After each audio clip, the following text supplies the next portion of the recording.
Hey, what's happening, YouTubers? We're back with a brand new action figure review, and today we're going to take a look at the Mezco 112 Collective Spider-Man 2099 Mezco exclusive.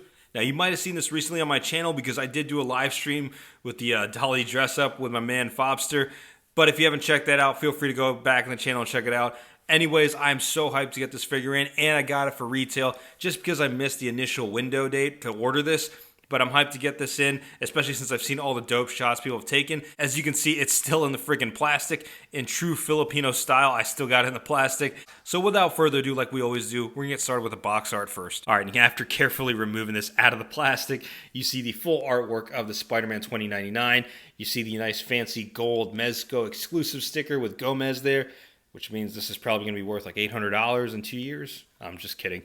Anyways, on the side of the box, you see the Spider-Man 2099 logo in the middle, Spider-Man 2099 on the top, and then Mexico Toyz on the bottom. By collectors, for collectors.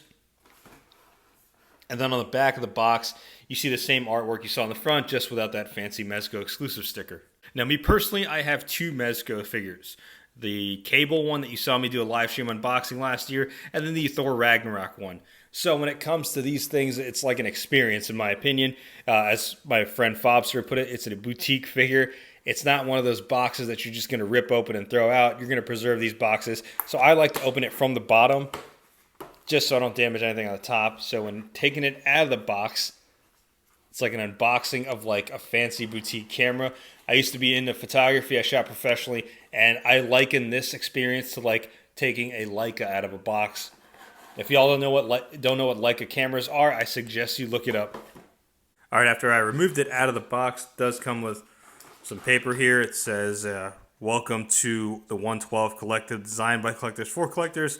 Basically, just a nice little sheet here. And then on this one, it's kind of directions on how to attach stuff onto the Mezco Spider-Man. But now let's take a look at the actual figure itself. And there it is in packaging. So we're going to go ahead and take this out. And you can see it comes with boatloads of accessories. And before I take it out of the box, another thing I noticed that some collectors were experiencing with their Spider-Man figures that had like kind of like a bow leg on the left leg. Just looking at in packaging, I'm glad to see mine doesn't have that issue. Now, just like most Mezco figures, he comes with a boatload of accessories. So we're going to break it down to two segments. So in this first half, we're going to take a look at, he comes with two additional head sculpts. He comes with the Miguel O'Hara unmasked head sculpt and like the half unmasked Screaming head sculpt. And then this web one that you can put on like another figure's head, like he's shooting the web onto their head. You can just clip it on like that. We've seen this before from Hasbro.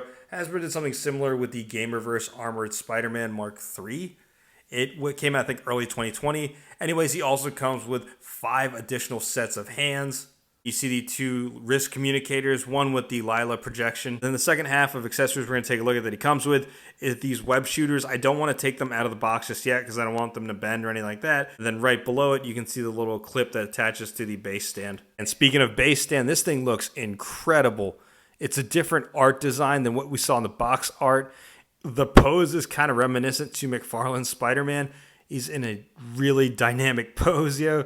Like, it looks like his head's about to go to his crotch. But this looks amazing. I probably will display the figure on this base. On my other Mezcos, I don't really have them out. But this one, for sure, I'm definitely going to display the figure with. It also comes with this giant-ass web accessory. And then also, one thing I really like, I mentioned it in my Articulated Icons review. It comes with this Mezco Ziploc bag to put all your accessories in. It's little things like this that I really appreciate that toy companies do, that it's underrated in my opinion. Even something so small as this, it's still pretty nice to see. All right, that's enough about all the accessories. I can spend an hour and a half talking about the accessories, but I want to take a look at the figure itself just because this thing looks so dope. I like the pattern on his suit, like the textured pattern. And I like the application of the texture right here. Like, I think Mezco did a fantastic job with this. It's like one consistent piece. Even though these are 2 separate pieces, the neck, the head, and the suit, it looks like it all blends well together. It doesn't look like it's legitimately a separate part. They did a fantastic job blending it in with the suit.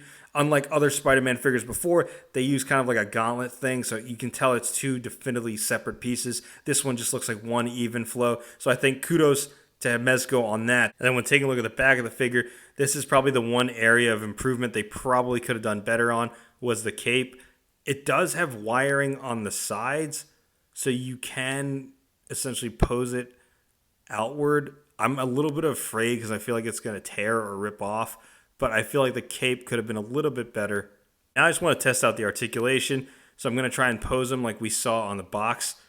I'm going to go ahead and remove this hand. Now there is a skill to posing a soft goods figure. I learned that the hard way with the Punisher figure. I got a t-shirt from GPS Lots, or even the Thing with his trench coat. Like, it takes a lot of skill to pose cloth goods figures because you have to factor in that you have to like move it around just like you would a shirt on an actual human body. So I am testing out the articulation. And I don't know what it is when it comes to Mezcos. Like, I feel like I have to be very careful when posing them just because I don't want the fabric to tear or anything like that. But so far, it's pretty good in terms of range of motion. Now, you do notice when we're going to zoom in here, when you are bending it, you just have to be careful. So if that's going to bend there, I wonder if I move it down. Go ahead and bend the knees. And there is ankle articulation and ankle pivot, so that's pretty cool. So we're going to go ahead and bend his knees. And this is something that Fabio showed me. His knee can literally touch his butt. So there's a nice range of motion on this figure. And I'm just using the box art as reference for this pose, by the way. So forgive me if I don't have any like Spider-Man 2099 poses down that I want to try. I just want to test out the articulation on here. And so far, so good. Just like I mentioned, it's tricky trying to pose soft goods figures because you have to factor in folding it and moving it around and stuff like that.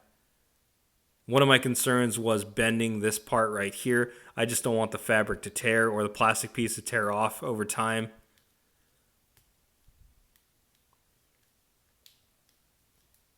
But, shit, that thing is pretty sharp. So let's go ahead and go like this. I got it as close as I could to what we saw in the box art. Of course, I can lift up the leg a little bit higher. The one thing I don't like is kind of like this folding crease right here. But it's to be expected with a Mezco figure, just like I mentioned, because you're dealing with soft goods. And this is another thing I wish they would have improved on was the cape, because this thing should have been a little bit longer, I think. And when trying to pose it, like, the wire in there is nice, but it's not really much of any use. Like, that's okay to me. I just felt like it should have been just a little bit longer. But in terms of articulation, it's pretty good. I don't see why people hate on articulation when it comes to Mezco figures. I think it's pretty cool. I think the issue might lie in the challenges with trying to pose them with a soft goods, because you're basically trying to maneuver two things. One, the figure, and two, the fabric. We're just going to jump right into size comparisons. And for size comparison, here he is standing next to the Marvel Legends Retro Carded Spider-Man 2099. And I understand these are two different price points for figures. So it's kind of absurd to compare a $20 to $30 figure now to a $100 to $130 figure. But these are the only Spider-Man 2099 figures in the 6-inch scale, so it only seems right to compare. And in my opinion, this one is way better. And in my opinion, the only thing that this Marvel Legends has over this Mezco is the cape length. I think this one's way better than the Mezco.